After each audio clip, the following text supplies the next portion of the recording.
This is HBR News number 530. Tim Pool property attacked. Cinnabon woman drops a bomb, where we discuss the news of the week and give it the Badger treatment. Hello, everyone, and welcome to Honey Badger Radio. My name is Brian. I'm here with Mike and Hannah, and this is HBR News. I did that intro all wrong. That's okay. So we are here to talk about the news of the week and give it the Badger treatment.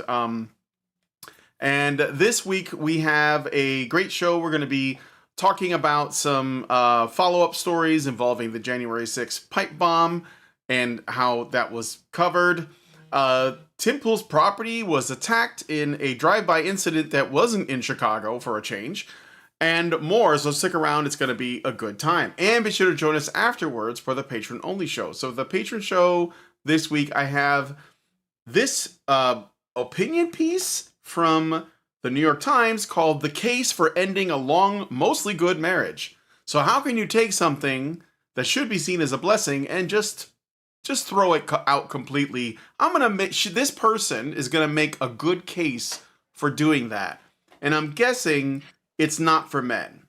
I'm just going to throw it out there. It's probably not something for husbands, but specifically for wives. So if you guys want to learn more about the case for ending a long, mostly good marriage, then become a patron by going to feedthebadger.com/subscribe and joining our little community. You'll be able to watch all of the additional content. And there's also lots of other things that happen on, all the time. There's stuff going on in the patron Discord. So it's a good time. And I think you'll enjoy yourself. So please consider doing that. If you just want to see what it's like, you can go to the free version of it, which basically has limited access. But there's still a lot going on there at badgernation.online. So it's a great little community. And if you don't want to wake up one morning to find that we've been yeeted from the internet, go to badgerfeed.com or honeybadgerradio.com, which is where all of our content lives. So, with that out of the way, apologies for the late start. We're going to go ahead and get into today's stories. And I got some good one. So we're going to start off. Oh, actually, wait. Before we get into Jake Tapper, there's something I want to show you guys. I'm adding a bonus story. So, Jasmine Crockett has announced her bid to run for the Senate in the taking the Texas seat in the Senate, and she has a little campaign ad that she put together, and I think it's just kind of endemic of, let's say, feminist campaigning. So let me know if you notice what it makes this campaign ad so special, and then we'll talk about it afterwards. Let me know if you guys can hear this too. How about this new one they have? Their new star, Crockett. How about her? She's the new star of the Democrat Party, Jasmine Crockett. They're in big trouble. But you have this woman, Crockett. She's a very low IQ person. I watched her the other day. She's definitely a low IQ person. Crockett. Oh, man. She's a very low IQ person. Somebody said the other day she's one of the leaders of the party. I said, you got to be kidding. Now they're going to rely on Crockett. Crockett's going to bring them back. What the fuck? So that's the ad. It's Jasmine Crockett. For those of you guys who are listening on the podcast later, it's Jasmine Crockett in profile with Trump just, basically commenting on her, calling her low IQ and stuff, and then turning to the camera, defiant against the misogyny and racism that's being hurled at her, stone-faced.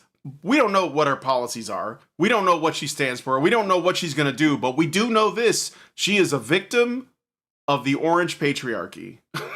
And therefore, yes. You should vote for her. But that's all you need to know. Mm-hmm. That is all you need to know. She said with her face, "I'm Jasmine Crockett and I approve this message." Okay. This is typical. And it's something that, people on the right have been noticing for a long time, because this is essentially what Obama did when he was running for office. You were not allowed to ask about his policy plans. You were not allowed to ask what he stood for. You were not allowed to ask about his experience. You were not allowed to ask any questions. He was just entitled to be the first black president of the United States. You weren't even allowed to think about the fact that there were other black candidates who had run for president and been torpedoed by the Democrat Party with all kinds of various attacks. And that included black Republicans. So when black Republicans ran for president, ran for the primary, they didn't just have to fight a primary against their opponent who would attack their policies. They also had to fight against the Democrat opponents who would then treat them as race traitors and all kinds of nasty things. But, you know, you weren't allowed to remember any of that either. You weren't allowed to discuss anything to do with criticisms that are normally put out there when a white man runs for president. And the same thing happened then when Hillary Clinton ran for president. If you criticized her policies, it wasn't because you disapproved of the policy. Even if you criticized those policies when they were put out there by some other Democrat or by a Republican, if you didn't like it when Hillary said it, it was because you were a misogynist, right? And if you didn't like it when Obama said it, it was because you were a racist. It had nothing to do with what you valued and what you wanted. This is no different. You're just supposed to presume her the legitimate winner of the race from the beginning, because, you know, if you criticize a woman or a black person, you have been infected with the isms and the phobias, and therefore your opinion is illegitimate, no matter who you are and no matter what your opinion is. All right, Mike, do you want to say anything about this? Have you seen this ad? No, I'm just seeing it for the first time. I'm as I like throwing you a monkey wrench every so often. I'm as speechless as she was, but I like her this way. She's much more persuasive when she doesn't open that fucking trap of hers. Keep it up, Jasmine. Yes. I just, you know, I shared this because it's very telling. Essentially, unfortunately, this is normal for women in politics. And I know that, you know, that you probably know some women who are great in politics, but this is more in line with the norm. It is essentially, she is putting herself in the position of the attacked by playing a bunch of Trump, you know, statements over her, where he's basically doubting her ability, and I see no reason why not. She is notorious, by the way, you guys don't know, if you guys remember, she got into like a cat fight with Marjorie Taylor Greene on the Senate floor a while back, and they were, you know, insulting each other's like based on their appearance. I think, you know, Jasmine Crockett was told that her eyelashes are fake, and I was like, this is where we're at right now. You know, half the women in America, the women were just catfighting on the like, Senate why floor, did she care? and nothing is getting done because they're all concerned about how people are, you know, disrespecting them or whatever.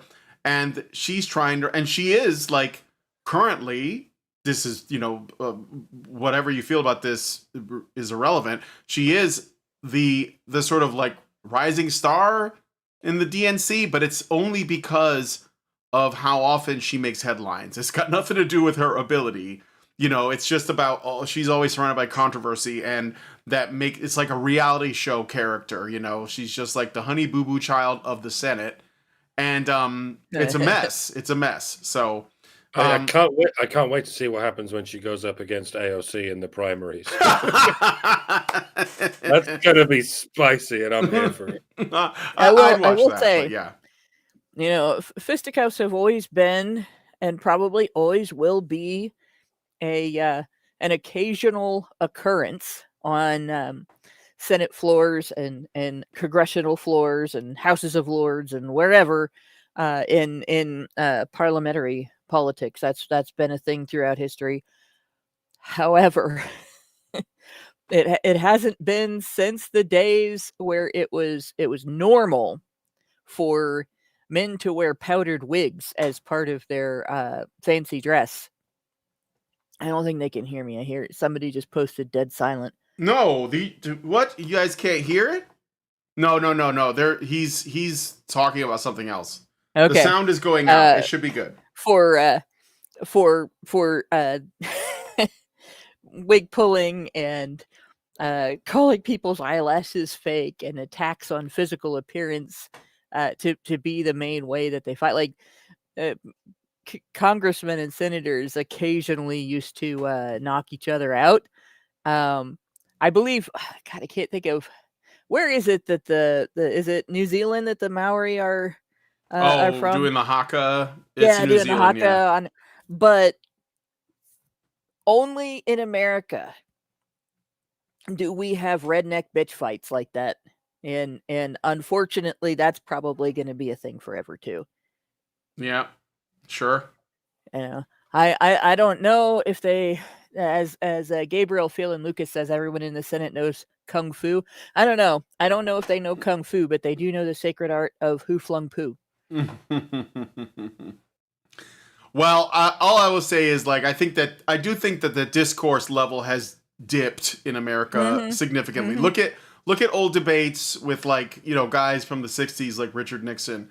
You'd think that they were like in Oxford, or at least Oxford of decades ago as well. I don't think Oxford is Oxford anymore either, but it's all become gotchas and, like, stupid rhetoric games. But that's a bit of a divergence. But my point is that Jasmine Crockett is doing what women in politics do. A lot of them, first of all, they're all feminists. Like, there's no left and right when it comes to feminism. Everyone's a feminist for the most part. It just depends on what speed they're going at.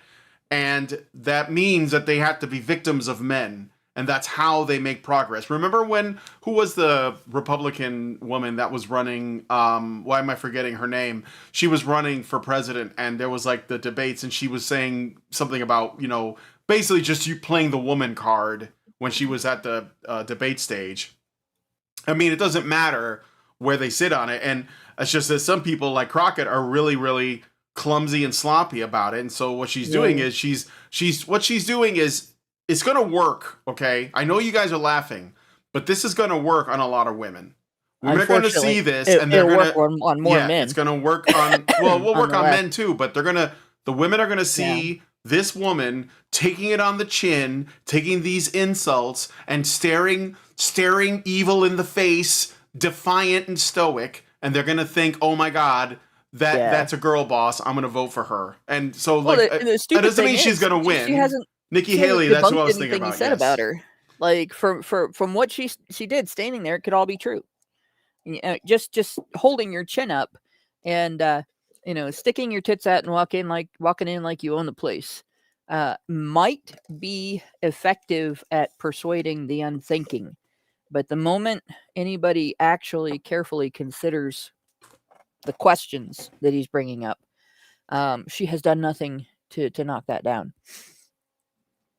And the thing that really bugs me about this, and I think you're talking about maybe Sarah Palin. No, I was thinking about Nikki Haley. Nikki Haley, okay. Yeah. I was going to say Sarah Palin, one of the points that she did make that was pretty legitimate is we get this narrative that if a woman is running for office, she's a girl boss and you're supposed to vote for her as long as she's got the right politics for the left-wing media and the left-wing politicians. If she's a feminist, if she claims to be a victim of men and masculinity and so on, if she wants abortion and more social safety nets, more welfare spending and so on, if she wants to cut government, if she wants to end abortion, if she wants women to choose other alternatives, even if she just wants women to choose other alternatives and isn't talking about outlawing it, all of a sudden she stops being a woman to the media. And the idea that it's misogynistic to vote against a woman suddenly disappears. It vanishes in thin air. Sarah Palin didn't get to be a woman when the woman card was in play because her politics were not correct we're not politically correct. And Nikki Haley tried. She mistakenly tried to play the woman card, but the woman card doesn't belong to women. It belongs to Democrats. And the sooner Republicans figure that out, the better. But in the meantime, I stand by my old statement. I'll repeat it today. The United States is not ready for a female president, and we never will be until we can have a woman run for political office without playing the woman card, without playing the misogyny card, and without even acknowledging misogyny when it's actually being used on her. Mm-hmm. There's misandry or misandry gets used against male politicians all the time. They get treated like they are less of a man if they don't live up to a stereotype, like they're not qualified if the other guy is ex-military and they're not, even if the other guy is only ex-military because somebody made him do it. Right? They get treated like if they're not gynocentric enough, they're not man enough. That's all misandry. None of them complain about it. When women can do that, and the public can do that, and journalists can do that, and anybody who does otherwise will get made fun of for bringing up misogyny, then we'll be ready for a woman president. Maybe. Yep. Well, anyway, I thought the campaign ad was funny, and I approve of that message as well. I don't think this is the own that you think it is, although it probably will get her some votes, but I don't think it's gonna. She doesn't look like she's doing very well. She might not win her primaries. So, but I guess we'll see. I'm curious to see if the woman worsting is still like how viable it is. So that's the reason why I chose this story. It's not really about the politics. She's in Texas. I don't see that happening. But anyway, let me know what you guys think about this one in the comments. Before I move on to the next story, I did get a super chow yesterday, but my social stream chat was a little bit off, so I didn't see it. And it was when I was doing the fireside chat with the former prime minister of East Turkestan. Yeah, kind of a weird guest, but interesting. A really good talk if you guys want to check it out. Richard Bier gave us $5 yesterday and said Naomi Wu, who used to the technology pieces and maker content on YouTube, has been out of view for a while, and there are rumors that she did have a Muslim boyfriend. It is speculative whether the government disappeared her or not. Thank you for that. Yes. Yeah, China's not good to the Uyghurs. Uyghurs. I'll say Uyghurs. All right. Yeah, I think it's Uyghurs. Yeah, it's Uyghur. Well, he was pronouncing it the correct way. It's a little bit like harsher in the throat area. It's like Uyghur, but I'm not sure if I'm not gonna try and butcher that. So let us know what you guys think about that one in the comments, and we'll see that, and we're gonna move on to the next story. So, all right, Jake Tapper.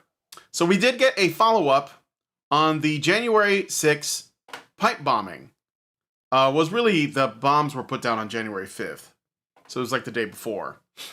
And we have arrested, there was an arrest of the long-sought pipe bomber suspect, describing him as Brian Cole Jr. And here is Jake Tapper on CNN covering that report. It's like 30 seconds. And I think it's important, so. Planting pipe bombs near the Republican and Democratic National Committee headquarters the night before the January 6, 2021 Capitol attack. Brian Cole Jr., a 30-year-old white man from the D.C. suburbs, is charged with transporting an explosive device in interstate commerce and with malicious destruction by means of explosion. CNN observed local and federal law enforcement outside his home in Woodbridge, Virginia this morning. Attorney General Pam Bondi gave very few details about the suspect this morning, but said this cold case has been solved. And the white man in question is pictured here. I'm sorry. No, that's not the guy. This is the guy. That was the other black face of white supremacy. He described him as a 30-year-old white man from the DC suburbs.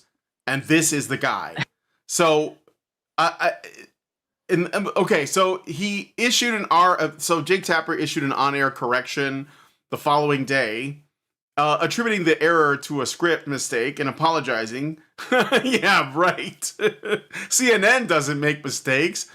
But the truth is, okay, the pipe bombs in question were two non-functional devices placed outside the Republican National Committee and Democratic National Committee headquarters in Washington, D.C. on the evening of January 5th. So this was like the day before, and it was actually, they were non-functional and they were outside of both headquarters of both parties. They went undiscovered until the afternoon of January 6th amid the chaos, prompting evacuations but causing no harm or detonation. The case lingered unsolved for nearly 5 years, spawning conspiracy theories of an inside job or Antifa involvement, particularly among Trump allies like Dan Bongino, now FBI Deputy Director. On December 4th, 2025, the FBI arrested 30-year-old Brian Cole Jr., a black resident, as you can see, of Woodridge, Virginia, charging him with transporting an explosive device across state lines, and attempted malicious destruction by explosives.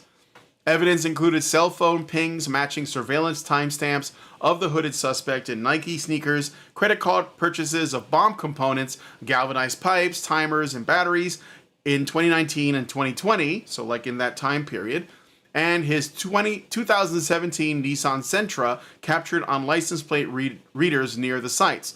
Cole reportedly confessed during questioning, expressing anarchist leanings and disappointment over the 2020 election results, believing it's stolen, though no ties to organized groups or clear motive linking the riots, or what happened on January 6th, the worst day in American history. Authorities noted he continued buying bomb parts post January 6th. The breakthrough stemmed from reanalyzing existing evidence under the new Trump administration's FBI leadership, with no new tips involved. Yeah, bear in mind this is all stuff being told to us by the FBI. I said it a couple of weeks ago, and I'll say it again.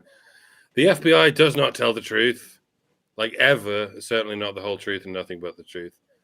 I've no doubt that they were at their most duplicitous under the Obama regime, and everyone knows the Biden regime was just Obama's third term.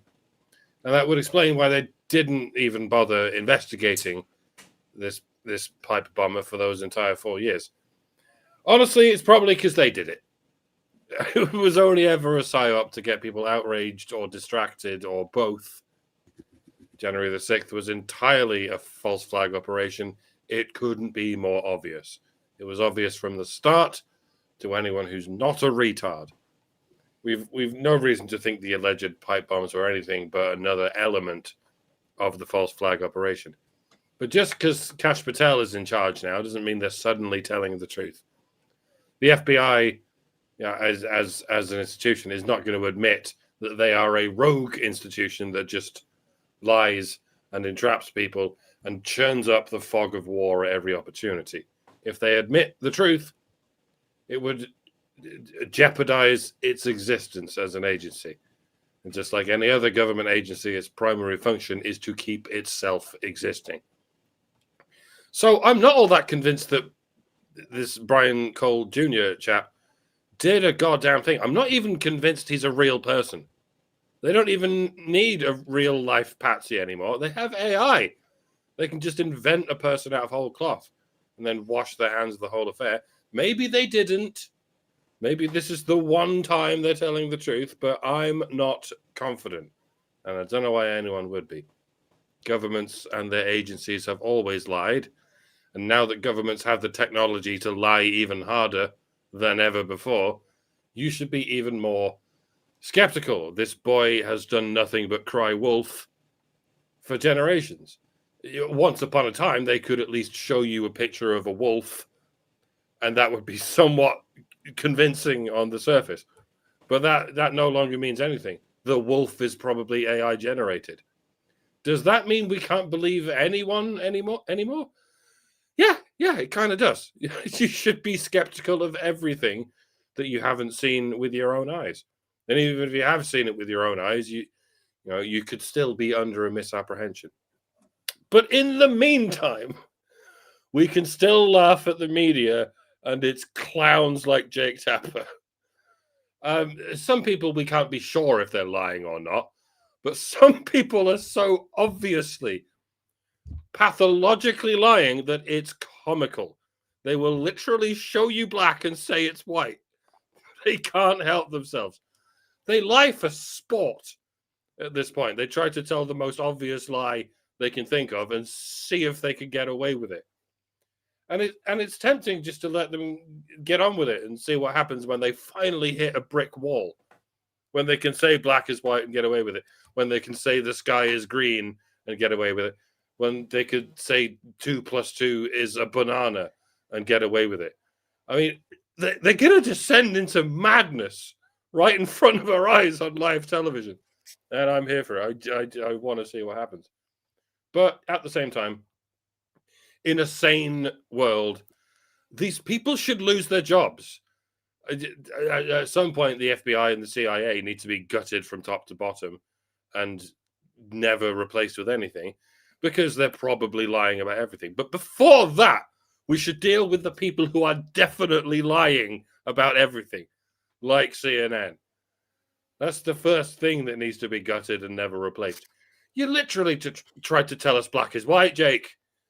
You should not have a job. If you say a swear word on the air, you'll get fired overnight and never invited back. Swearing is nothing compared with saying up is down.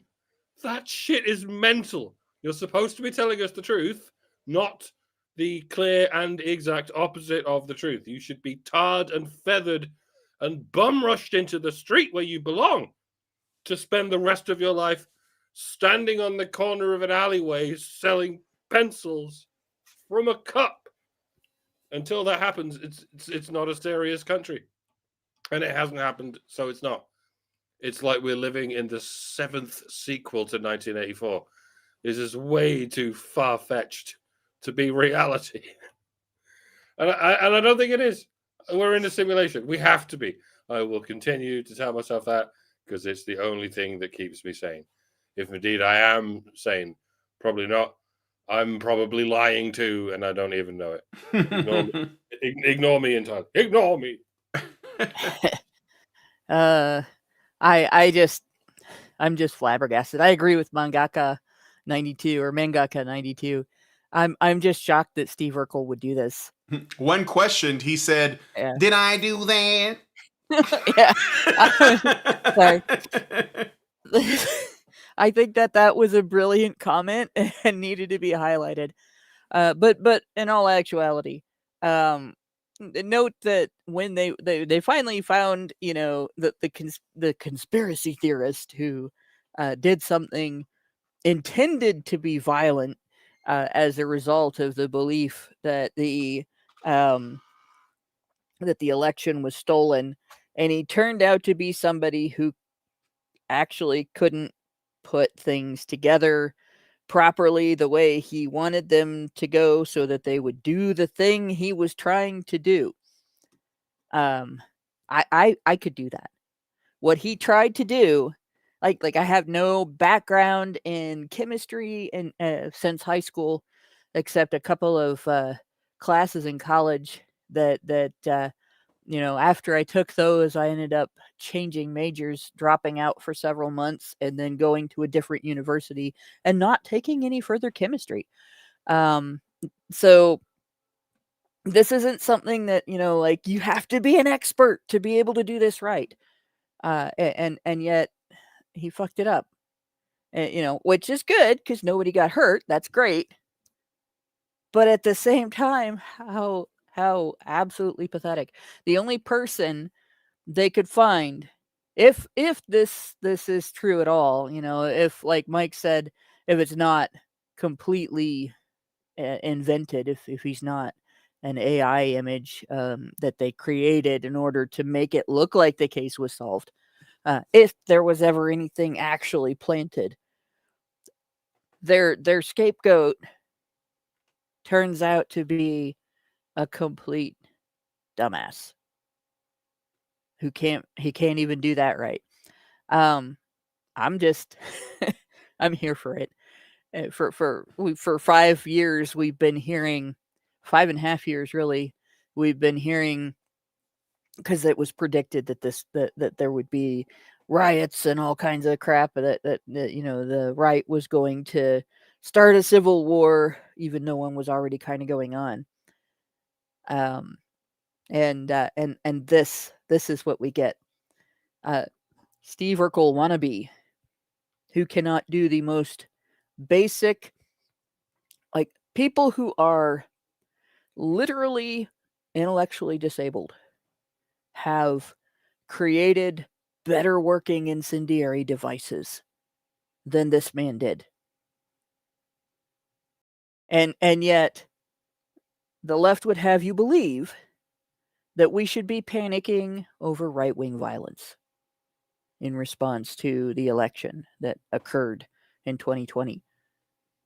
Granted, we can look back and see that in response to the 2016 election, left-wing violence burned down whole cities, took over neighborhoods, and used weapons and physical attacks to keep people out, broke into homes, looted businesses, killed people's pets. It basically destroyed large swatches of the country. But, we should be terrified of the right because an incompetent nincompoop planted 2 non-working pipe bombs. Once. Mm-hmm. There you go. That's the balance of things.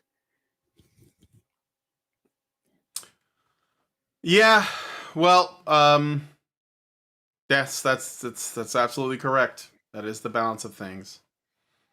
And like I said, I just my intention with this was mostly to point out how CNN reports these things, because like whether it's a mistake or not, I don't think it was. I think that if it was a mistake, it was made because of some prejudice or bias.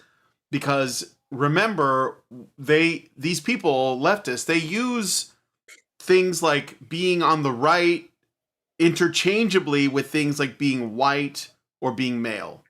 And so when they hear there was a pipe bomb and they caught the guy, leftists will assume, firstly, that was put there by one of the rioters, even though it was done the night before. So granted, the guy supposedly said in his confession that he was unhappy with the election, but he's also an anarchist. Plus, it looked like he was wanting to tear down the whole system, or at least had that sentiment. Maybe he couldn't follow through on it. Irrelevant. But because he was involved and was somebody who was, essentially there was a lot of discussion around in terms of like the damage that was done on that fateful day, then the media, the people in the media were like, well, this guy has to be a white guy. It has to be. Because that's what they are, right? Like they're like they do this a lot. Actually, there's other instances of them erasing someone's ethnicity, race, and gender if it suits the narrative, which is, the greatest threat to American democracy are straight white men, period, on the right. But like that last part is completely optional anyway. But they're all intended to be used interchangeably. And again, this is important because this kind of reporting, if people will they'll hear the soundbite and they won't look into it anymore. It's like, well, that's what they said, it was a white guy, I'm not surprised. And then they'll go on TikTok and talk about it. The saying goes, a lie is halfway around the world before the truth gets its pants on. And so that's why I'm here, because remember, my city was burned down over a lie. And I see this a lot. I've lost a lot as a result of lies, and I take them very seriously, especially when the media spreads them. So this is the guy in custody. Maybe it's AI generated. I don't know. I'm not willing to go that far. I'm just going to take it at face value for now. If we learn more, I'll go with it. But this is the guy, and he's not a white guy, and he's not even Larry Elder. It's this guy, Urkel. Okay, so and as far as we know, this is what we have, right? So, and So I just think that that's the most important thing. Yeah, they lied, and they Yeah. always do, and Yeah, they always will. lied like they always do. Exactly. So, okay. Let me see. I think did somebody send a super chat? Yeah. I got a super chat from Richard Bier, who it's not in here. Oh, here it is. He gave us $5 and said, "There are 4 lights." Thank you, Richard, for that. But are they black lights or white lights? They're fleshlights. No, they're not. Should we cross over and go into the light? Oh, God.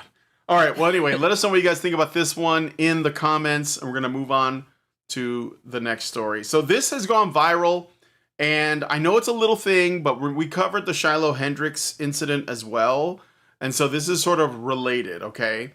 So, all right.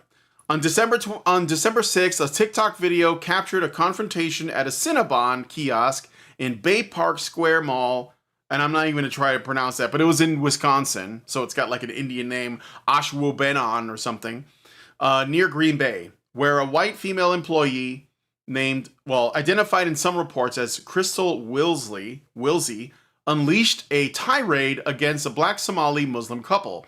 And by the way, Wisconsin is getting its share of Somali Muslims, just like I think Michigan and especially Minneapolis. They're all like kind of next to each other, so there's a bit of a spread happening. The altercation reportedly began when the woman asked for more caramel on her cinnamon roll, prompting the employee to mock her hijab as a witchcraft bandana. The employee then escalated, repeatedly using the N-word, declaring, "I am racist and I'll say it to the whole entire world," flipping them off with both hands, exchanging expletives, and threatening to throw water on them, all while taunting from behind the counter as the couple recorded. The footage exploded online, amassing tens of millions of views across TikTok. I'm not going to play the clip because I'm not sure if you guys know what she said. So she said the gamer word across TikTok, X, and Instagram, sparking widespread outrage over supposed anti-black and anti-Somali racism, especially amid recent comments by Trump about the Somali community in the area. Cinnabon, which operates the location as an independently owned franchise, swiftly fired the employee, stating in a social media post, "We do not condone this behavior. Their actions and statements are completely unacceptable and in no way reflect the values of Cinnabon." The couple launched a GoFundMe for trauma counseling and legal fees, raising over $50,000, while a counter fundraiser on Give Send Go for the ex-employee, after she was fired, has drawn criticism, supposedly, for promoting a false narrative. As of December 9th, the Give Send Go fundraiser for the woman, framed by organizers as aid for her being harassed and losing her job, has raised over $18,000 towards a goal that was increased to $271,301. So she's doing just fine. But the reason why I'm bringing this story up is it's an interesting trend that I'm noticing. That so like you have these people that are like, so okay, here's the reality. Most people are tribal. This is like our base nature to be this way. Now, this isn't a good thing. I'm just describing it as it is. And some of the mistakes that people in first world Western countries in particular make is they think that because they try not to be tribal and they behave like, say, civic nationalists, or this belief that we all share, we're trying to like build a culture together, and that like they don't see color and they don't see race and all of that. That's all fine and good, but a lot of people don't play by those rules. Like most people don't play by those rules, and most people do things completely tribally, completely for tribal reasons, okay? Especially people who come here from other countries. And I'm not saying that to disparage, I'm just telling you the truth. In those states that I mentioned, the reason why I brought up Michigan, Wisconsin, and Minnesota is because there are Somali migrants running for office and getting elected purely on the basis of their identity. Just like Obama ran on the premise of being a black guy, and there were black people who voted for him because he was black. Just like Brandon Johnson and the Beetlejuice that came before him, both mayors of Chicago, they won because they're black. They said, "I'm black, vote for me," and the black people voted for the black person because that's what they do. This is the truth. I don't like it. I hate it, to be honest, because it's not the way you do things, but a lot of people are this way. This is just the reality, and you can't really get around that. And unfortunately, it's starting to go the other way. Now you got white people doing the same thing, where they're like, we're just gonna operate in our interests, and we're gonna support our people no matter what, because that's what it's sort of like been reduced to. Okay, I'm acknowledging reality. This is what it is. This is what it is. This is where we are now. This is how it is. Okay, and the thing about this though is that what's interesting is that how this is weaponized the most effectively is through women. So when women are the victims, then it's more amplified. Like you can like, look what happened to our woman. Look at what happened to Irina Zarutska on the train, right? Like, I thought it was terrible. It shouldn't have happened. Like, the guy should have been in jail or a mental asylum or something.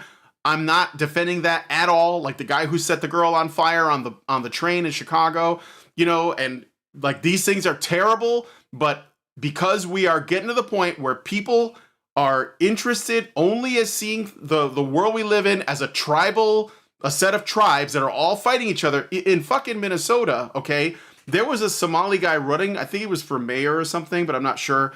He was running for office, and he was basically there because he was trying to get all the Somali immigrants to vote for him.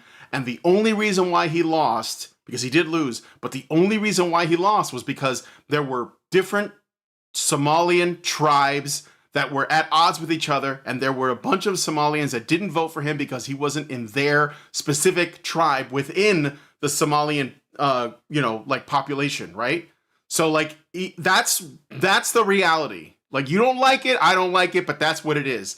And I'm pointing out that this particular woman, I'm not defending what she did, but as I understand it, like the harassment, well, there was harassment before the recording came out. And this is often what happens too. The same thing was the case with Shiloh Hendricks. Apparently the man, they're Muslims, right? So the man was basically saying something about the way this woman was dressed, like she was like showing too much skin or something. And she flipped out on them because, again, it's a woman, and telling a woman, especially like a woman from the first world, how they should be dressed or to smile more or whatever they're gonna fly off the handle over that. And so it just became an altercation because there was a culture clash. But ultimately, she got the boot because she acted out. She shouldn't have done that, and that cost her job. But a bunch of white identitarians, the guy who created her GoFundMe was the same guy who created the GoFundMe for Shiloh Hendricks, which was the woman who cussed out a dude like at a playground or something.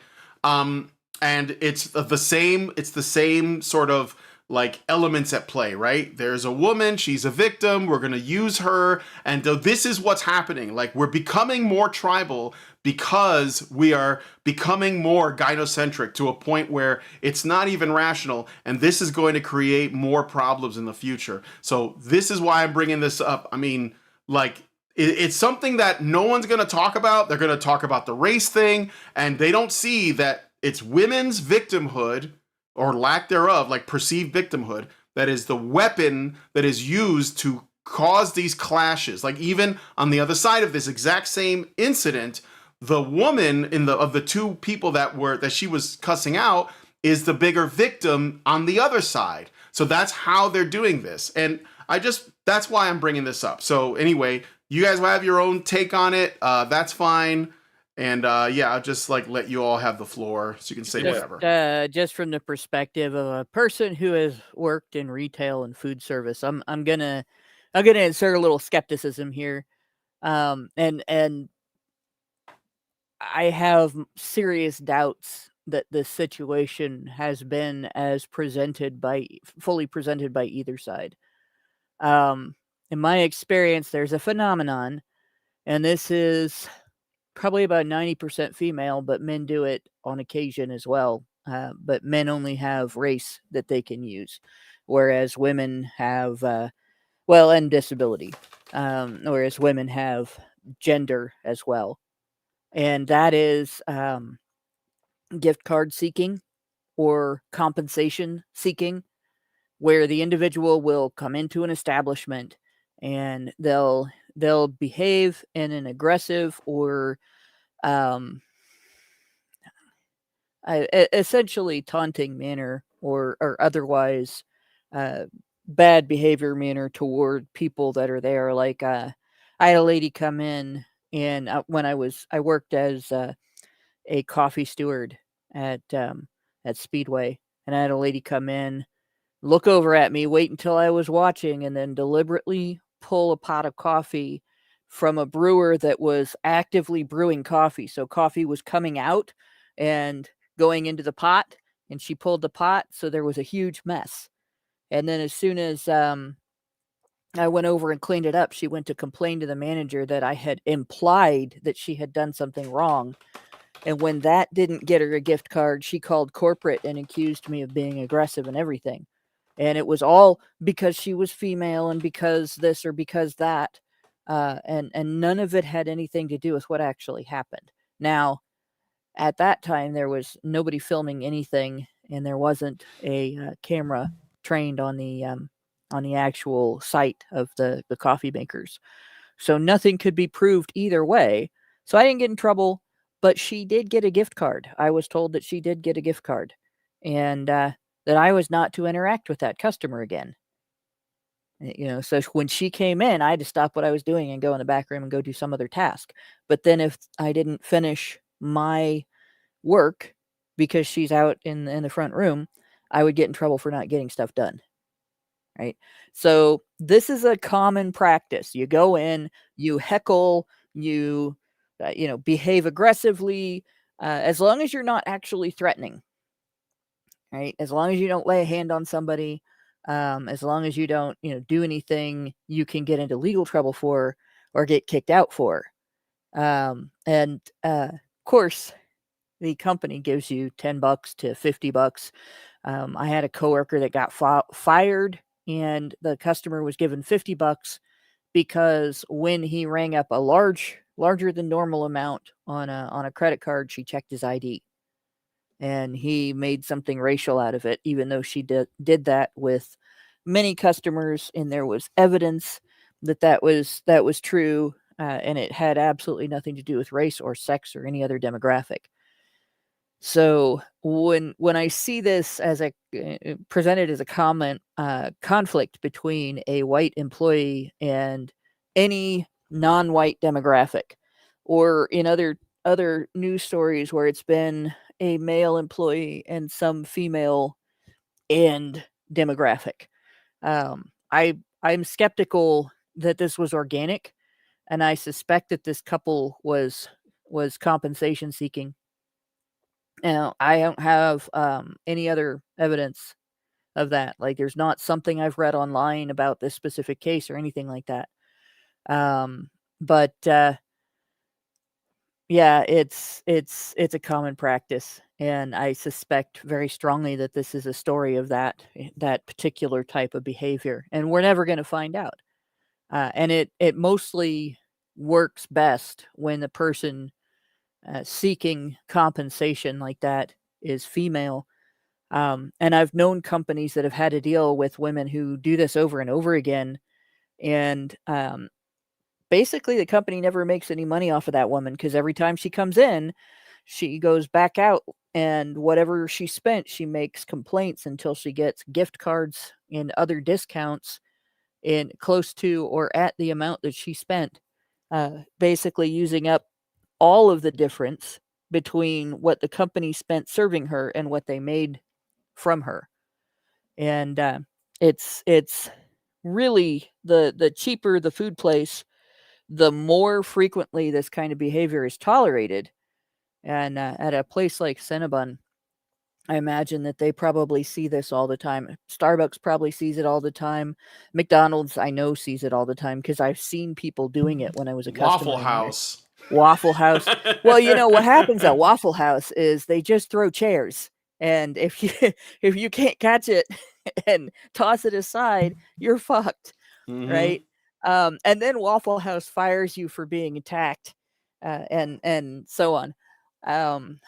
But it's funny. There's a Waffle House down the street from one of the homes that I work at, and the last last time I needed to ask somebody to give me a ride there instead of driving my own vehicle, we go past that Waffle House, and there's six cop cars in the parking lot, lights flashing. Like, it was difficult to drive past the place because the light blinded you to the light on the road. And we never did find out what happened. But yeah, this is, once in a blue moon, somebody makes a legitimate complaint, like McDonald's having their 4,000 degree coffee. That doesn't have to be that hot to be safe, right? But most of the time, it's just somebody who rudes themselves into a reaction that they can use, or complains about perfectly legitimate behavior, and then gets paid. So I have all the sympathy in the world for people who are actual victims of racial incidents or sexist incidents. Mostly that's men. This guy's intimidating me. Really, what did he do? He stood less than 20 feet away from me. That's intimidation, and such. But I don't believe that a trained worker at a fast food place, which Cinnabon is fast dessert, gave anybody a rough time over politely being asked to add more of a condiment to the food. And it's insane to ask anybody to believe that. It'd be like being told that somebody went on a racist rant because somebody asked for extra ketchup on their burger. I'm calling bullshit. Yeah. I don't Well, believe it. that's And what I'm saying. I think that, The people who recorded it were the couple, the right, Muslim couple. So it starts right in the middle of whatever's going on. So this right, is the thing. Like, we don't know what happened before, right? right. But I don't believe the story that all they did was ask for some caramel No. or whatever it was. But I mean, think that's I bullshit. think that stuff is But I extra also, anyways. So right. Well, they may have been asking to get it for free because they yes. didn't think she put on enough. But even then, like, I worked in food service according to your training. Like, we customer serviced out things that we wouldn't ordinarily just give the customer if somebody was mad, because it's worth it for the company if the customer isn't complaining, right? Somebody comes Mm-hmm. along and says, the last half inch of my cup is empty from the cappuccino machine. I didn't get my money's worth. I want this free. And you can see that they're willing to argue it. 9 times out of 10, the manager is going to say, all right, we'll customer service that out for you. And, unless the person habitually comes in and does that over and over again, Yeah. or some other thing like that, nobody is, nobody's going to act like this woman acted over something like that. It's just not, I don't believe it. Like I said, having worked in this industry, I'm calling bullshit. This is not as it's been presented by either side. And, at the other end of it, like, I've had incidents where somebody pushed or shoved me, where I got knocked down in a strong-armed robbery. I've had a woman stand there 2 inches away from me and yell at me. There was a woman that came in that she would literally reach around things in order to get your attention by patting you on the boobs. And like, I'd see her coming and I'd pick up a box just to see how hard I could make her work for it. Like, I didn't get upset about it because there wasn't anything else she was doing. She was just putting her fingertips on my boob. But and I would do the same thing if it was a dude, because I thought it was funny. Mm-hmm. But she felt she could get away with it because she was a woman. And if I'd have complained about it, I would have sounded crazy because she was a woman. And my response, generally speaking, and most of us that I worked in that store or that worked in other stores that I've worked with, our response is to weather the situation. Let the person scream and yell, let them stomp their feet, let it, help them as best you can, be respectful back to them no matter how they behave, and then go into the break room and cry or make fun of them when they're not listening, and things like that. And, complain to the manager yourself that, this individual has been coming in and behaving XYZ way towards you. Most of the time, you just, you just deal with it. None of this racist rant, none of that. So this woman had to have been really antagonized in order for her Mm-hmm. to behave this way at the risk of her job. Oh And yeah, sure. similarly, I think these people that did this were seeking money, and they were probably accustomed to getting it Well, they got it. because, yeah, they I did, remember she's the one and who got fired. They just right. got like called names and they made a bunch of money. She did too, but she Well, doesn't have a job. So, I will bet you the company also, they probably complained to the company, and the company probably also gave them money because that does mm-hmm. happen. And they've probably done this before, and they've probably gotten gift What do cards or you mean? discounts or These whatever. Somalians don't scam anybody. What are you talking about, Hannah? That doesn't happen down there. Yeah. They have an But well, like absolute I'm saying, paradise. I don't know why they came to of this course, shithole country. and women in particular never do it, even though Yeah, they never do that's that. an incredibly common way for certain types of women, and there's not a particular color, or a particular other demographic. It's just females in general, but Yeah. a certain personality type, uh, dishonest women that they get their Christmas money that way. I got a discount card for this place because I complained, and I got a coupon from this place because I complained, and so on. Like, I have seen that multiple times. So yeah, Mm-hmm. that's probably what's going on here too. And until companies develop a backbone where women are concerned, that's not going to change. And people like this are going to be thrown under the bus on the regular because of it. I don't think that this woman was thrown under the bus because she was white. I think that she was thrown under the bus because the couple was dissatisfied. But just saying, and they were female. Now I think this woman made money for being a victim of this type of behavior because she was white and because she was female. Yeah. And I don't think very often you see, they don't usually fire black people or Hispanic people when they do something like this. I have seen workers in this position who are not white. I've been present when workers in this position who are not white have threatened to take the customer out back and beat them. Because I'm in Dayton, Ohio, and we are rednecks here, no matter what color we are.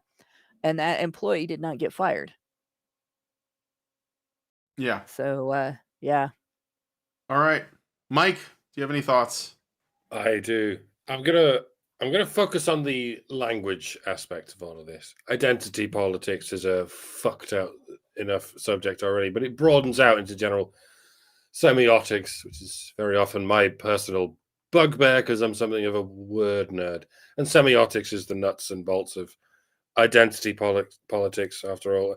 And I really don't like it when the beauty of language is misused in various layers, misused to retard us. Language is supposed to be there to accelerate us. Normally, I'm not a proponent of accelerationism because usually accelerationism entails escalation to the point of violence, which is wrong. Whosoever takes it as far as violence should be shunned and ostracized, and frankly deserves whatever violence happens to them in retribution. It's destructive, it's counterproductive, it's low IQ bullshit. But when it comes to words, it's different, because a word is not an act of violence. And I'm not talking about putting a series of words together that amounts to a death threat or a call to violence. I'm talking about syllables that come together to form a single word. Like I said in my last video, and like I've been saying ever since I learned to talk, a word by itself is not offensive unless you choose to be offended by it. A word can be insulting, but only if it's a negative description.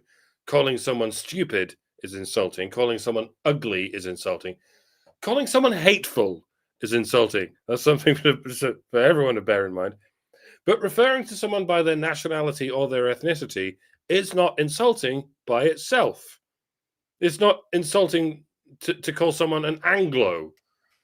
I find it rather amusing whenever Scottish people do that, because Scottish people are Anglos. I'm like, yes, I am an Anglo, and so are you, you dopey cunt. Like, calling someone a cheese-eating surrender monkey is only half insulting. The surrender monkey is the insulting part of it. It's used against the French, but by other Europeans who invariably also eat cheese. We all eat cheese. It's like, what the fuck you do? It's like black people calling each other nigger. It's not an insult, and if it is, it's rather retarded one. And it's no more insulting when it comes from anyone else, such as this white lady. You can be like, what does nigger mean? It means black person. Okay, well, yes, I am one of those. What's your point? Well, my point is, it's an offensive word for a black person. Oh, well, in that case, I'm offended. You see what I mean? You don't need to get offended by someone prompting you to be offended. It's like someone saying, you there, I hereby order you to feel hurt. Okay, I hereby feel hurt.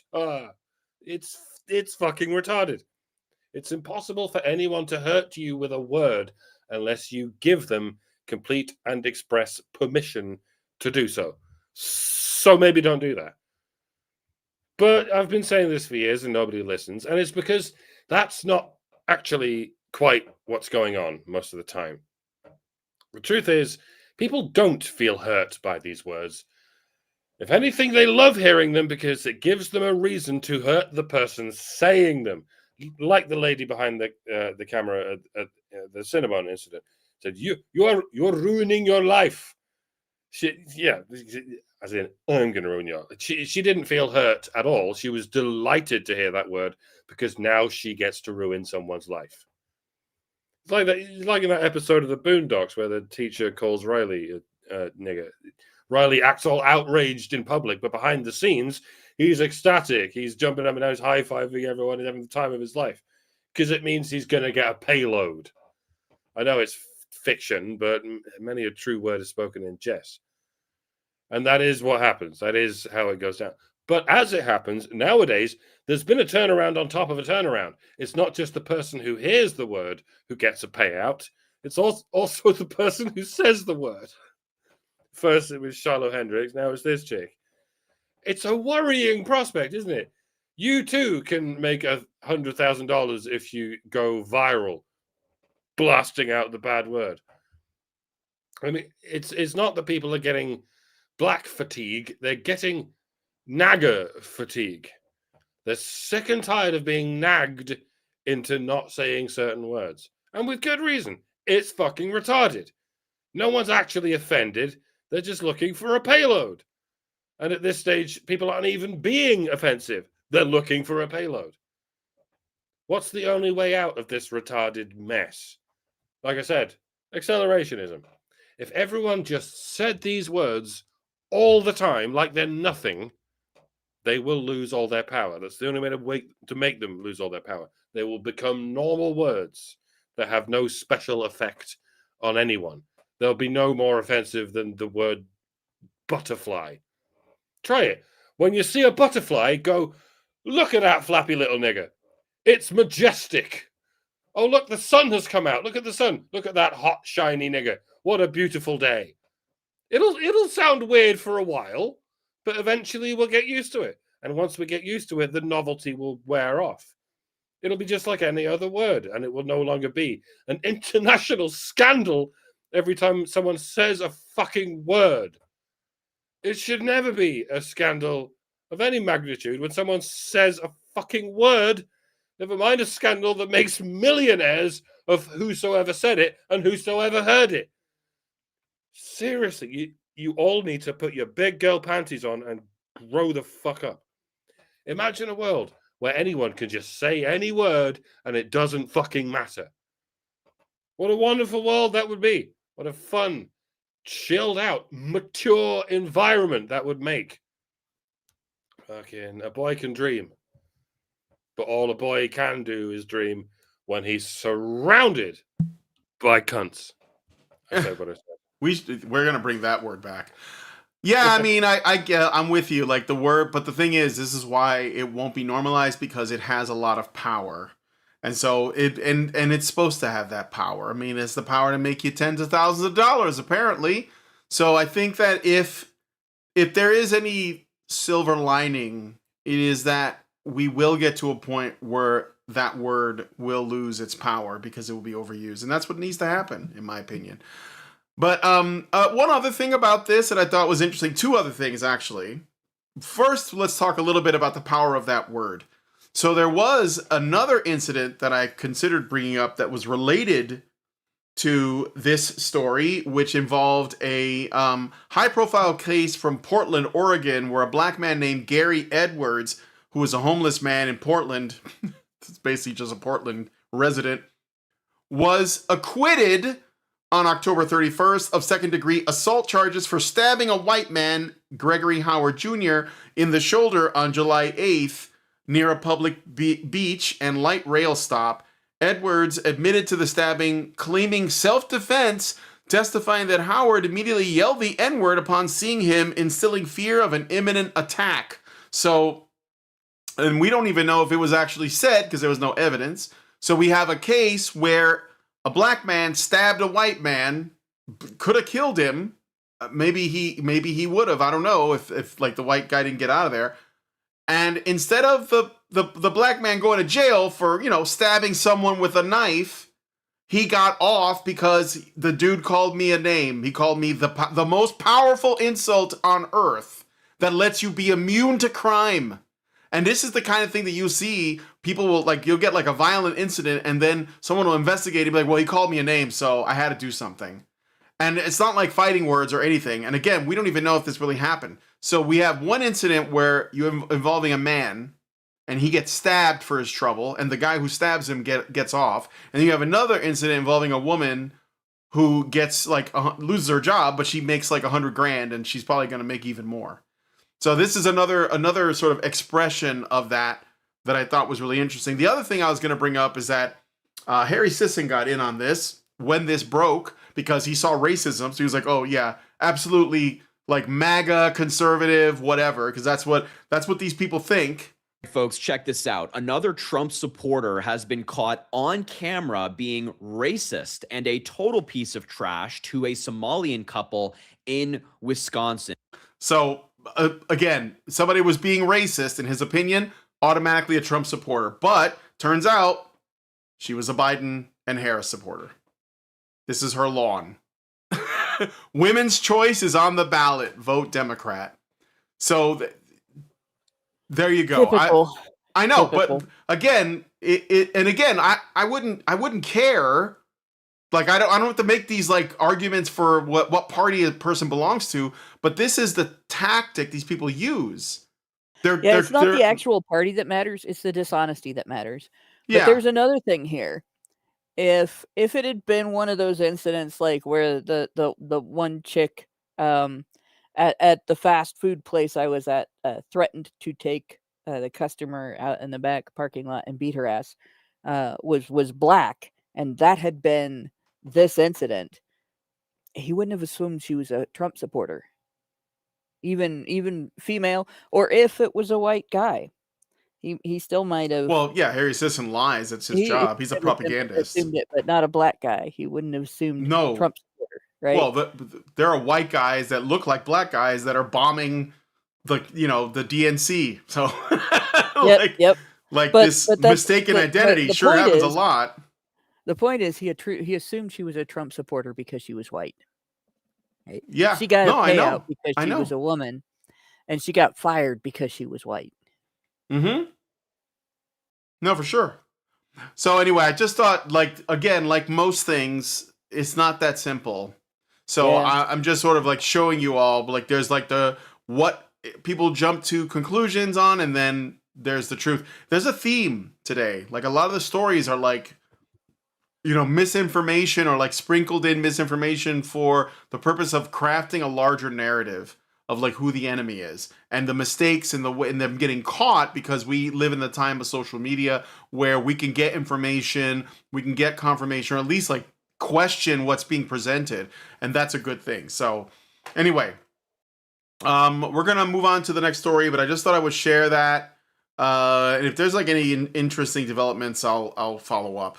But okay, we got to talk about Tim Pool. So Did we read Richard Beer's? oh, did we get another Did I one? miss it? Oh yeah. About No, various he did. businesses. I got it. Let me Okay. find it. Okay. Remember when various businesses had their Polaroid pictures of those who wrote hot checks? Perhaps that should be implemented for disagreeable customers. I would be for that, by the way, especially if they get a gift card from a corporation when they complain. Mm-hmm. I would be for if you got a serial complainer. Yeah, that there should be a wall of shame for that. Absolutely. Yeah. Absolutely. Okay. Well, let us know what you guys think about this one in the comments. We're gonna move on. So, this one was given to me by Mike J. Thank you, Mike.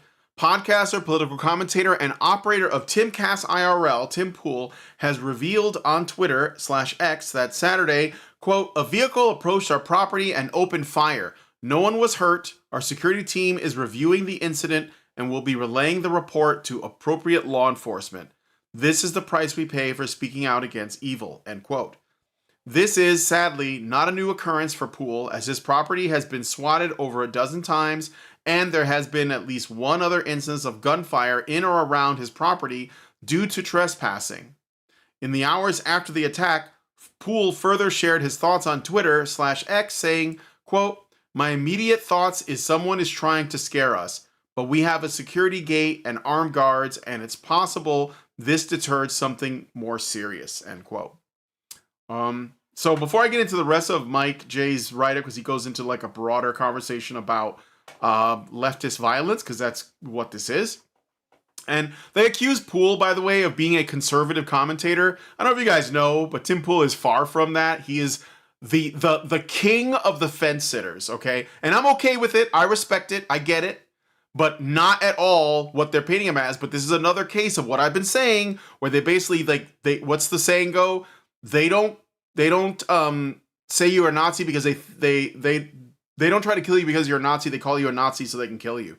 So well, that's all it is. Paint them with the negative brush of right wing, conservative, white, male, whatever, racist, sexist, homophobic, and then just wait until some nut job acts on it. And so what we have to do, in my opinion, is destigmatize these things. Stop giving a shit if someone is conservative. It doesn't mean they're the devil. It just means they have views, and you might agree and you might not, because people are just not that simple. So they labeled him this thing like MAGA, conservative, right wing, blah, blah, blah.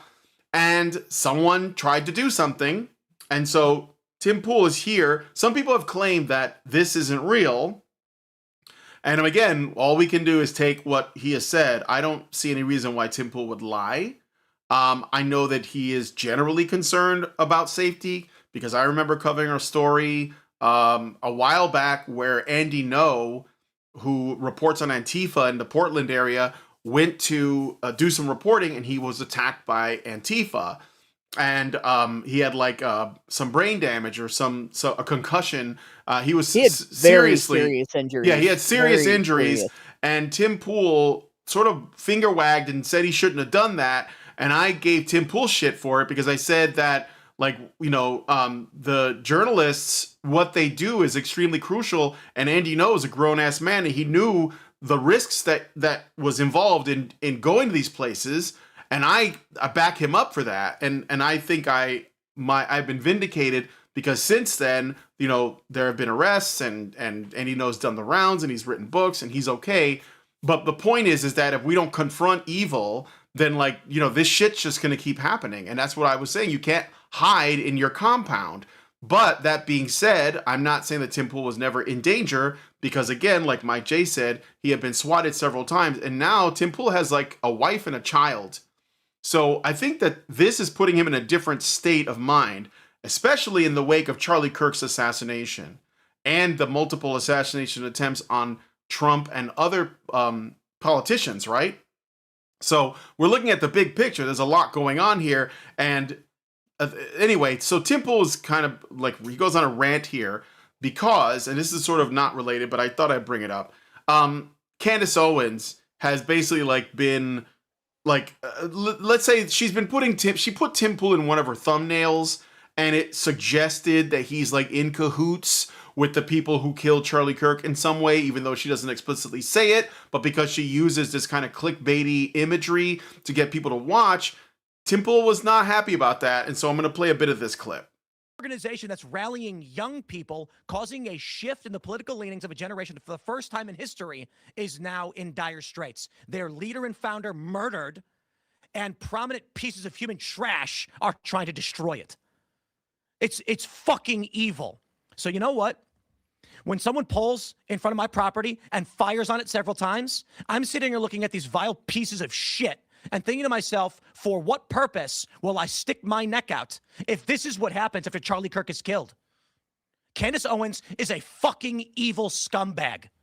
She is a degenerate cunt. She is burning everything down, and she's gloating and smiling while she does it. And you know what you fucking told me? She has no security. She doesn't fucking deal with the shit we have to deal with. She's a piece of shit. She's making everyone else suffer. And all of these fucking conservatives out there that send me these fucking messages have no fucking balls to call her out. More and more people have started doing it. They send me these fucking messages. Good for you, Tim. Good for you, Tim. I wasn't the first person to do it. I'm not going to take credit for that. But don't fucking DM me like I did something for you as you cower, as you fucking cower, scared that she'll put you on her thumbnail and claim you benefited from Charlie Kirk's assassination, which he's doing to me right fucking now. Yeah, that was the... I'm fucking done with these people. She has security, just not on the level of you. Oh, yeah, the one fat guy you mentioned with no wall and no barrier in a suburban neighborhood with neighbors. She doesn't give two fucking shits. No one's out for her. She's lying about all of this. You told me you went to her house and she's got a 4-foot wall and one fat guy, and she doesn't give a shit about her security. All right, I'm pausing it there. So, like, this tells, I mean, he doesn't normally get that upset. So that makes me think that the danger was real and that it's very concerning. So, and just to like sort of drive it home, because I don't like this both sides shit. Like, there are people that are killing people, and then there are people who disagree with people. It's not the same, guys. But anyway, a recent survey released by the Young America's Foundation concerning the assassination of Charlie Kirk found that while 70% of those asked believe there is never any justification for murdering someone due to their viewpoints, 70% is not a high number when you think about the moral implications here. 22% claimed that Charlie Kirk brought about his own murder due to his viewpoints to some extent. A separate survey conducted by the Pew Research Center post-Kirk assassination found that 85% of Americans believe that political violence is rising. And this is, it's related because this guy is, he's moderate as fuck to an annoying degree, to be honest, but still a target. It's almost like it doesn't matter how extreme you think people can get because the people we're up against will kill you anyway. They don't care. They only care about how effective you are. And Tim Pool is pretty effective. So I think this is like worth bringing up. So those are my thoughts on that.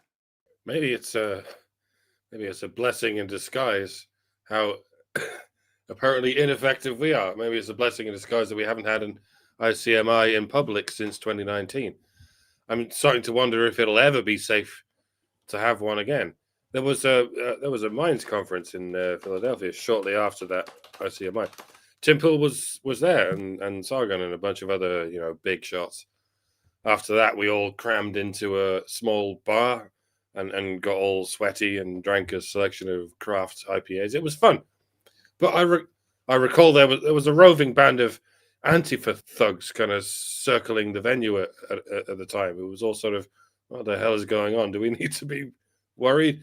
And I remember thinking, one efficient, coordinated attack, and they could do a hell of a lot of damage. It's not like we were in a convention center in Anaheim, like at VidCon 2 years before that. We were just in a bar, just crammed together like sheep with an accumulated total of several million subscribers. Like one stout bomb, one sudden fire, and just like that, we'd all be dead, and there'd be a huge gap in the rebellion against the oikophobic empire. Would we ever recover from that kind of massacre? Yes, I think we would. It's easy to get the impression that there's only a handful of us out here, because there's only so many voices you can listen to in the small hours of your spare time. But the fact is, there's millions of us. We're hungry to listen, and we're hungry to talk. And as long as people are listening, there will be people talking. They went after Charlie Kirk because he was big. They went after Tim Pool because he's big. But they're never going to come after us here at Honey Badger Radio because we're small. There are thousands of small fry operations just like ours, and they can't kill us all. So, yeah, take heart, my fellow rejects, my fellow unapproachable space lepers. They could take out the biggest person, and then the next biggest person, and the next biggest person after that. But that's just going to leave behind a dispersed resistance.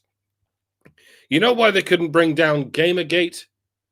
Because Gamergate didn't have any leaders. It didn't have a headquarters. It didn't have a nucleus. It was like a sea sponge. You could blow a dozen holes in it. You could put it in a blender and blast it into a fine goo, but it will still reform itself, cell by cell. That's what we need to be.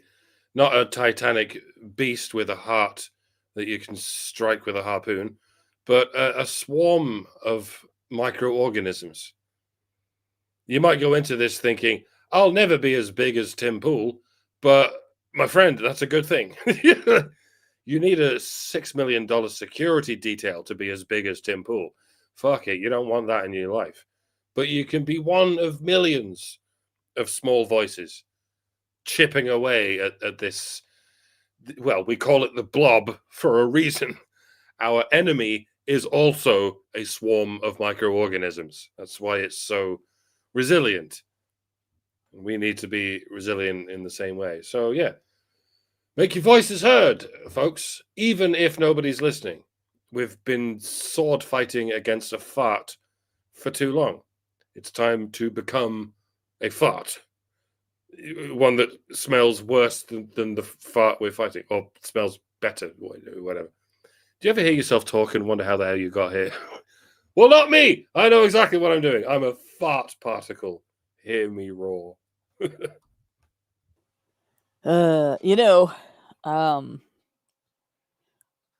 My first foray into the politics of, or the violence of politics, I shouldn't say the politics of violence, but the violence of politics was due to a small town controversy.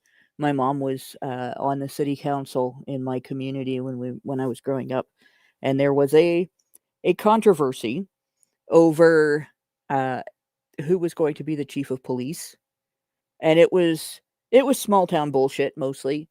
It involved a false allegation. It involved people's opinions about the DEA, drugs, locals, non-locals, and men in general, right? But one of the things that has always stood out to me that occurred during this controversy is that there were people who were angered by the ensuing hearing and the evidence coming out to the degree that they went after the investigators. Right, my mom was the main investigator. She was trying to get to the bottom of what was really going on, who really should be the chief of police in our community. Did somebody do something illegal or unethical or even just questionable? And who did, and what should be done about it? And that was her whole purpose in investigating. And it was quite an interesting experience when people became violent toward her side of the investigation, the what the fuck actually happened and what should we do about it side of the investigation. They didn't attack her, the adult woman who they were pissed off at for investigating the situation. They attacked her teenage son, her underage teenage son, by following him around town while he was driving, and civilians behaving in an intimidating manner, and involved police officers going to his girlfriend's house to meet him there and hand him a ticket for something that he allegedly did at some point during his trip through town where there were no police. And nope, they didn't go after her. They went after him. Why?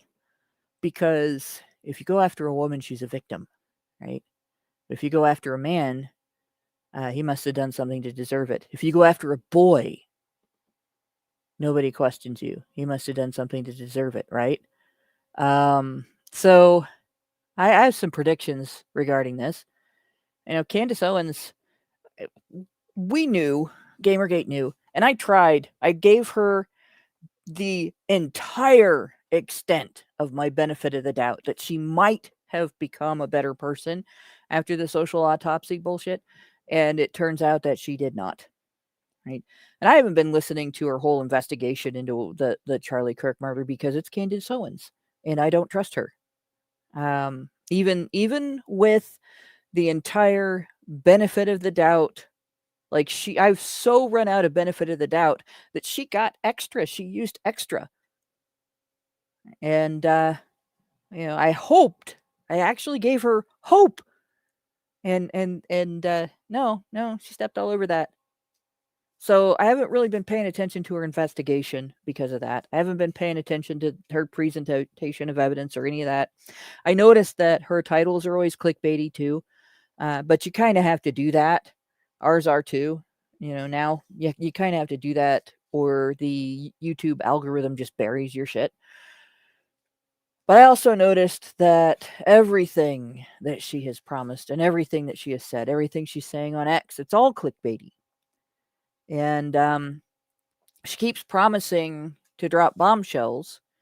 And then after she makes these promises, the only comments I see are about how that wasn't really a bombshell.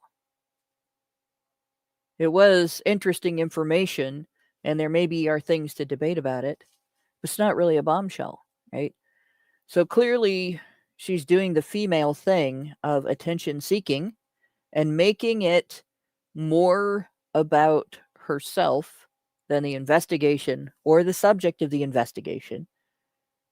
And at the same time, she has zero problems with painting a big fucking bullseye on someone for questioning her because that someone happens to be male. She's been in slap fights with other people. She's had slap fights with other female celebrities. I remember she had a pretty big one with Treehouse News. And at no point did she treat it as a threatening situation where she was proclaiming herself the victim of threats or any other such, you know, bullshit that might paint a bullseye, a target on her opponent. She had a similar fight with one of the Fox News anchors. I can't remember which, but one of the female ones. I know it wasn't Shannon Bream. I can't see her getting herself into anything like that. And anybody on the other side of that would be viewed as the same as somebody who kicked a kitten anyway. But in any case, she doesn't seem to do that when she's in a slap fight with another woman. But she did it when she was in a slap fight with a man, didn't she? Because she can get away with it. Nobody's going to criticize a woman that does that, except for maybe me and a few other honey badgers. And nobody's going to care about him because he's a man, except for me and a few other honey badgers who will care about him because he's a man. and who will care about him, because you shouldn't be doing that to other people in your slap fights. Right? Now, regarding the whole statement about evil and bullshit, it is pretty evil to exploit somebody's death for clicks. And if that's what's going on with Candace, fuck her right then and there. If she's investigating something legitimate, lay your goddamn cards on the table. Make enough people convinced that you get on some news program and stop targeting your critics. Because if all you're going to sit there and do is target your critics, and you're not going to bring the proof, then I'm going to believe, and the layman in general is going to believe, that you are just exploiting somebody's death for clicks, which is despicable. It's more pathetic than evil. Evil, at least, is somewhat motivated and directed, even if it's just motivated and directed for personal gain, right? But this is retarded. This is pathetic. This is beneath any adult. And people shot at his house. A drive-by shooting resulted from this. Fortunately, nobody actually got hit. Fortunately, none of the bullets found a window. But that's not always what happens. It's bullshit that nobody is outraged about this. It's bullshit that individuals who confront lies and evil have to deal with violence against them. Do I have to agree with everything Tim Pool says to say that? I don't think so.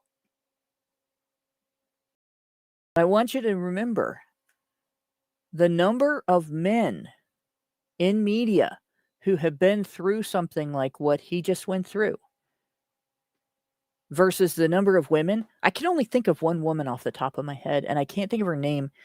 Fox News anchor that, and they didn't come to her. She went to them, by the way. She was in the middle of a violent and dangerous environment when she experienced violence that was directed at her because she was behaving in a manner that women are expected to not behave in that area. They didn't come to her house.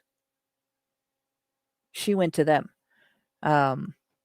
But Tucker Carlson had his house surrounded and threatened to the degree that his wife and children had to hide in an interior room and call police. The men's rights movement has had bomb threats. I think that's correct, Merlin. Laura Logan. She went into a war zone, if I remember right.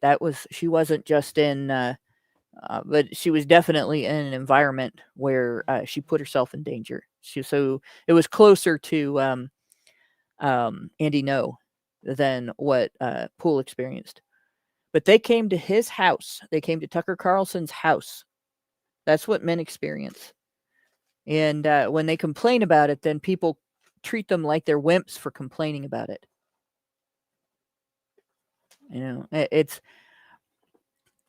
It shouldn't be that level of risk for them to have those statements, those opinions, and make those statements. But it is.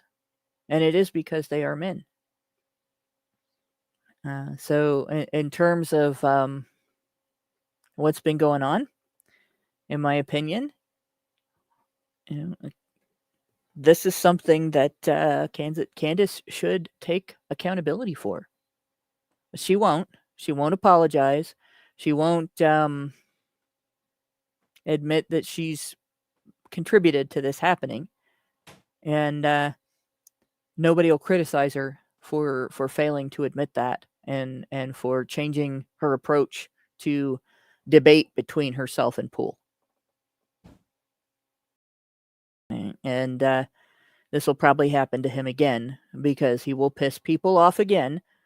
And, it shouldn't. And I would say the same thing if he was the furthest left-wing person on the planet saying all kinds of bullshit about people being infected with isms and phobias. He's not advocating for violence. He's not asking for violence. He just happens to be a male stating his opinions, and he happens to have a large audience, and that's it. All right. Thank you for that. And now, I want to know what you guys think about this story. Also, I only brought up Candace because what happened was Tim thinks that one of the things that may have brought this attack is Candace does have a lot of followers. In her thumbnail, she had a picture of Tim Pool, which seems to connect him to, something damning. Of course, she doesn't really present any evidence in the video itself. I didn't watch it, but this is what Tim Pool says. He watched it. But it doesn't matter because there's an implication, and that's the problem. It's a clickbaity thumbnail. But I don't know. Maybe he was just on edge because of what happened, and he's just trying to figure out where it came from. But anyway, Meredith G. Oh, I got a couple of super chows here. Richard Bier gave us 5 and said, since Candace started her true crime series about Charlie's demise, there has been a shortage of red yarn and push pins. Are these two things connected? I don't know, maybe. Thank you. Meredith G gives us $5 and says, HBR News number 530. Sorry I'm late to the party. Got out of work late. I'm not suspicious at all that a few weeks after the blaze runs a story identifying a white woman who worked at Capitol Security as being the pipe bomb, a woman who was filmed firing gas canisters at the crowd, that magically the FBI finds a 30-year-old black man who supposedly has the mental maturity of a 16-year-old to charge for placing the bombs. No, I'm not suspicious at all. All right. That's fair as well. Richard Bier then gives us $5 and says, I heard that Candace operates a tip line where the callers are charged $1,500 per minute to leave a voicemail tip in her various investigations. Thank you for that. I don't know. Is that real or are you just being funny? All right. There's something Hotep Jesus pointed out on, I think, Tim Pool's show. Who has benefited most from Charlie Kirk's death? It's Candace Owens, isn't it? I guess. Yeah. She's run this story like it's the biggest story in history, and she's boosted her profile something chronic. It makes you wonder, doesn't it? And maybe I shouldn't finish that sentence. Well, Tim Pool did yell at me just now for not going after her, but yeah, cui bono is the answer. Who benefits?